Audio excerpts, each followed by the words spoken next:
Olá, estamos no ar com mais um programa Justiça e Trabalho do Tribunal Regional do Trabalho do Rio Grande do Norte. E olha o que preparamos para esta semana. TRT-RN mantém audiências telepresenciais após agravamento da crise de Covid-19 aqui no estado. Esse também é o assunto da entrevista da semana. Vamos conversar com o juiz auxiliar da presidência do tribunal, Cássio Manuel. Golpistas usam o WhatsApp para se passar por servidores da Justiça do Trabalho e cobrar pagamentos de credores de precatórios. E ainda, a pesquisa mostra que metade dos trabalhadores brasileiros sofre de ansiedade no ambiente de trabalho. Então fica com a gente que o programa está só começando.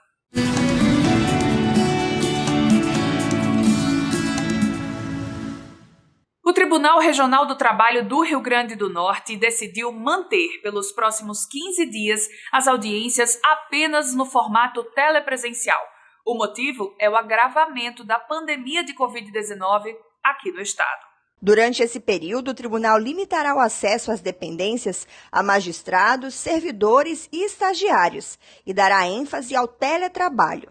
As audiências presenciais agendadas para o período serão remarcadas e as partes e seus advogados serão comunicados oficialmente pelas varas. Sessões telepresenciais do Tribunal Pleno e das turmas de julgamento e audiências telepresenciais nas varas serão mantidas. A decisão foi tomada pela presidência do TRT-RN após reunião com o Comitê Permanente de Avaliação de Medidas Preventivas no enfrentamento ao coronavírus no tribunal. Esse comitê deve se reunir novamente para avaliar a continuidade ou não do trabalho exclusivamente remoto. As atividades presenciais tinham sido retomadas parcialmente desde agosto do ano passado. O retorno foi definido por meio de um plano de ação e vinha sendo realizado em etapas, após adequações de higiene e segurança nas dependências da instituição. O TRT do Rio Grande do Norte recebeu denúncias sobre um novo golpe realizado por meio de mensagens de WhatsApp. Em um dos casos, o golpista se fez passar por um servidor do tribunal e pediu R$12 mil à vítima. Não é de hoje que estelionatários têm tentado aplicar golpes pelo aplicativo de mensagens. A novidade é que agora os golpistas se fazem passar por servidores do tribunal. Um credor de precatório foi lesado dessa maneira recentemente aqui no estado. De um estelionatário, no qual ele se passava por servidor da Justiça do Trabalho e exigia o depósito de um valor para fins de liberação de um precatório que a pessoa realmente estava para receber. Então estamos aqui para alertar, para advertir que nós não exigimos, nenhum servidor da Justiça do Trabalho exige o depósito de qualquer valor, de qualquer quantia, para fins de liberação de crédito trabalhista, certo? Para fins de liberação de crédito de precatório ou crédito trabalhista de qualquer espécie. Em alguns casos, o golpista também envia uma foto de uma vara do trabalho para convencer a vítima de que está nas dependências da justiça e que precisa fazer o recolhimento do valor naquele momento. No entanto, essa prática não existe. Todos os precatórios são pagos conforme ordem cronológica, como disponível no site do TRT. E ficamos à disposição para que os senhores entrem em contato ou com o setor de precatório ou com qualquer vara trabalhista da qual supostamente tenha saído o contato, para fins desse depósito, porque realmente não é prática da Justiça do Trabalho, não será, e desconfiem logo. Entrem em contato com o advogado a partir de qualquer suspeita que tenham de que é uma fraude, porque no caso, normalmente é sim. Pesquisa realizada pela Associação Brasileira de Comunicação Empresarial, a ABERJ, mostrou que mais da metade dos trabalhadores brasileiros sofrem de ansiedade enquanto estão no local de trabalho. É cada vez mais comum encontrarmos pessoas próximas que já sofreram ou estão passando por um momento delicado que diz respeito diretamente à ansiedade. Considerada pelos especialistas como um sentimento normal inerente a todos nós seres humanos, o quadro se complica a partir do momento em que deixa de ser algo natural e passa ao estágio de um transtorno. Agora, você já imaginou ter de conviver com esta situação no ambiente de trabalho? Pois é, mas infelizmente esta situação é mais comum do que a gente imagina. Ricardo é gestor comercial em uma distribuidora de combustíveis. Com a pandemia, o home office passou a ser sua nova forma de trabalho.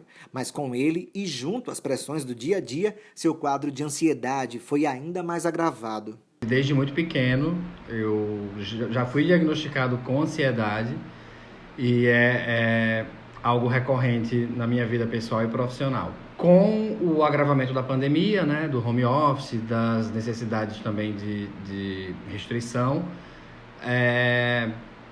as cobranças elas foram ficando mais intensas e da mesma forma que as cobranças elas vêm ficando mais intensas, a nossa autocobrança ela também vem na mesma leva. Então eu comecei a me cobrar mais. Você, quando está em home office, você precisa comprovar que você está em produtividade, então você procura ser mais produtivo.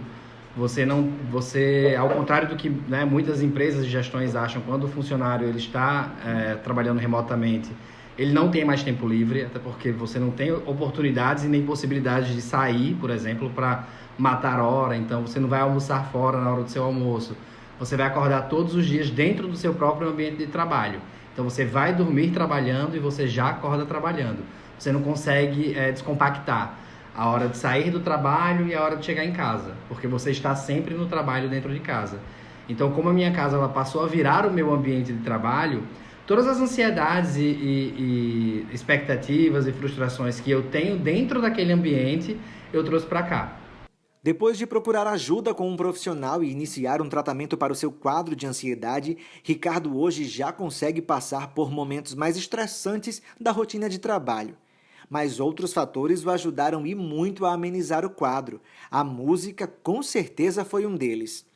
Além disso, ele passou a consumir mais conteúdos artísticos e a se dedicar mais ao seu pet. Dr. Gustavo é médico psiquiatra e há anos trabalha com pessoas que acabam precisando de tratamento para os mais diferentes casos de ansiedade.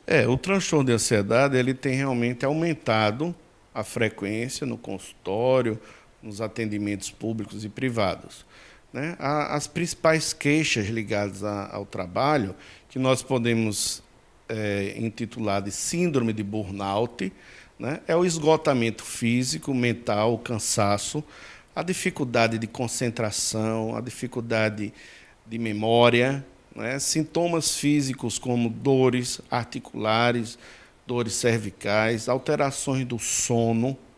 Então, de uma forma geral, esses são os principais sintomas no adoecimento no trabalho, né? Que nós chamamos também de síndrome de burnout. Ainda segundo o médico, algumas barreiras precisam ser ultrapassadas até a chegada do diagnóstico preciso. Há muito preconceito com o trabalhador, por exemplo, que apresenta esses sintomas. Muita gente acha frescura, acha que a pessoa não consegue lidar com o trabalho. Mas, na verdade, são sintomas de adoecimento mental.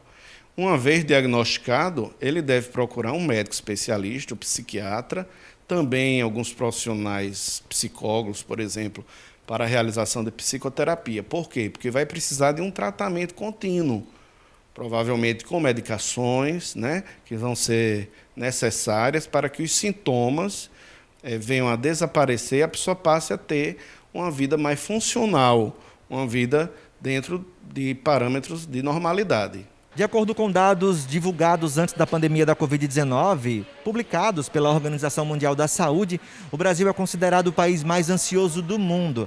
Por isso, é indispensável a busca por atendimento especializado em casos em que o trabalhador esteja sendo prejudicado diretamente por um quadro de ansiedade. As orientações que a gente fornece é que a pessoa, assim que tiver uma alteração dessa natureza, fale para alguém da família, para um colega de trabalho, para que discutir essa situação, né? E perceba-se melhor. Isso é um ponto, não ficar guardando para si essa sintomatologia. Então, ele precisa verbalizar, precisa dizer que está sofrendo. Isso é um ponto. O segundo ponto é perceber se isso está impedindo realmente de trabalhar. E aí buscar uma ajuda médica. E, em terceiro lugar, é promover, dentro do trabalho, situações que possam reabilitar essa pessoa, porque o trabalho também é muito importante né? O trabalho faz a pessoa se sentir útil, faz a pessoa se sentir bem. Então, ficar também afastado por muito tempo não é bom. É importante que a pessoa busque uma reabilitação e que isso possa garantir, inclusive, uma velocidade maior na resolução desse problema. A segunda turma do TRT-RN manteve por unanimidade a justiça gratuita determinada pela 10ª Vara do Trabalho de Natal no processo de um ex-empregado de uma empresa de locação de mão de obra. No caso, a empresa recorreu ao tribunal alegando que o funcionário teve condições de comprar uma passagem aérea para Portugal e que isso demonstrava que ele teria condições financeiras de arcar com as custas processuais. Por outro lado, o relator do recurso no tribunal, desembargador Ronaldo Medeiros de Souza, ressaltou que o ex-empregado tinha uma renda mensal abaixo do limite estipulado para se ter direito ao benefício e que ele está desempregado.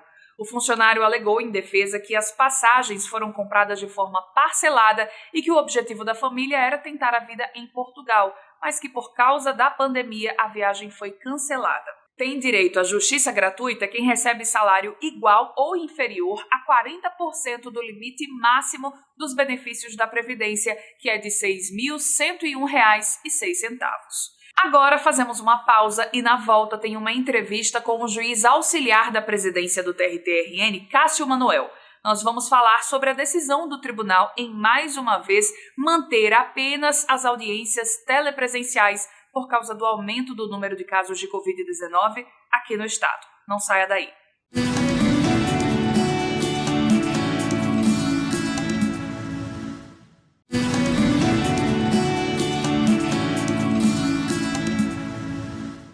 Vocês viram aí no programa que o Tribunal Regional do Trabalho decidiu esta semana manter as audiências telepresenciais por 15 dias. O tribunal tomou essa decisão devido ao agravamento da pandemia de Covid-19 aqui no estado. E é sobre este assunto que a gente vai conversar agora com o juiz do trabalho e juiz auxiliar da presidência, Cássio Manoel. Doutor Cássio, muito obrigada pela participação aqui no programa. Deve ter sido uma decisão, foi uma decisão tomada em conjunto, difícil num momento como esse, mas necessária, não foi? Oi, Heloísa. Olá a todos os espectadores. Realmente, existe um comitê permanente de avaliação das condições da pandemia que foi constituído ainda em 2020. É um comitê plural, que é composto pela presidente e vice-presidente do tribunal, desembargador e juiz que compõem o Comitê Permanente de Saúde, o setor médico, representantes da Associação dos Juízes, dos Servidores, Ministério Público, Advocacia, e que busca sempre analisar o contexto do coronavírus dentro do Estado e como as medidas de proteção à saúde coletiva e dos servidores e magistrados deve se pautar diante desse cenário.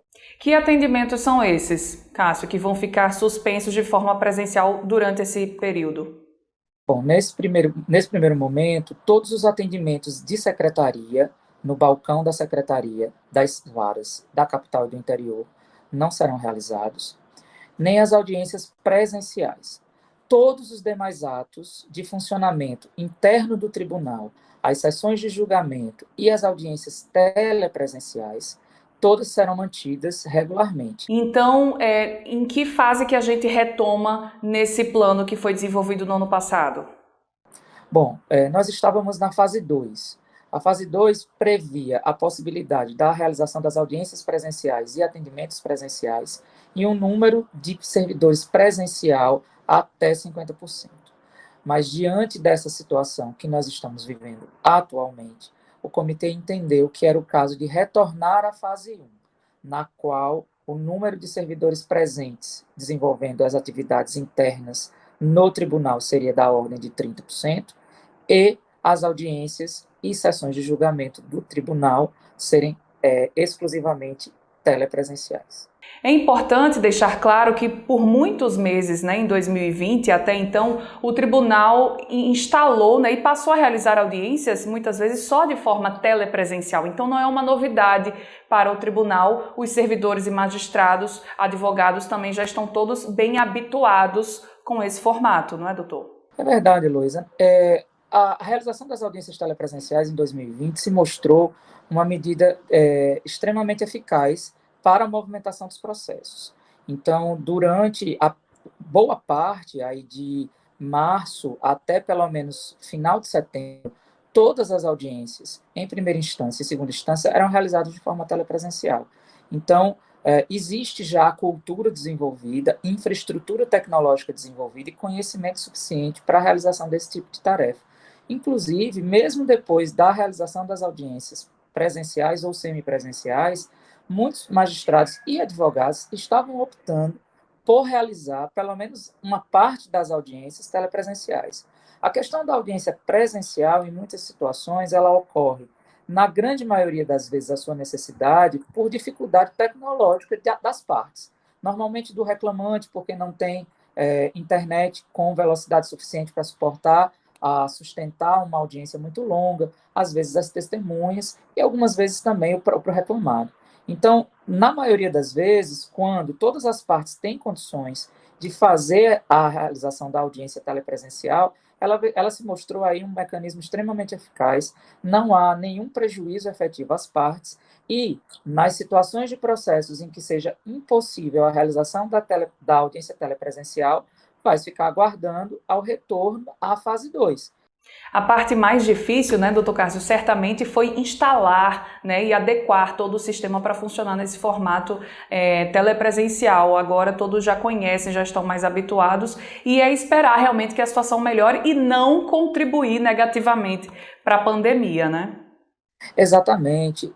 O que a gente verifica é que hoje já está na cultura da advocacia local, dos magistrados, o uso dessas ferramentas eletrônicas para a realização das audiências. Então, isso não implicará em nenhum prejuízo à continuidade das atividades judiciais.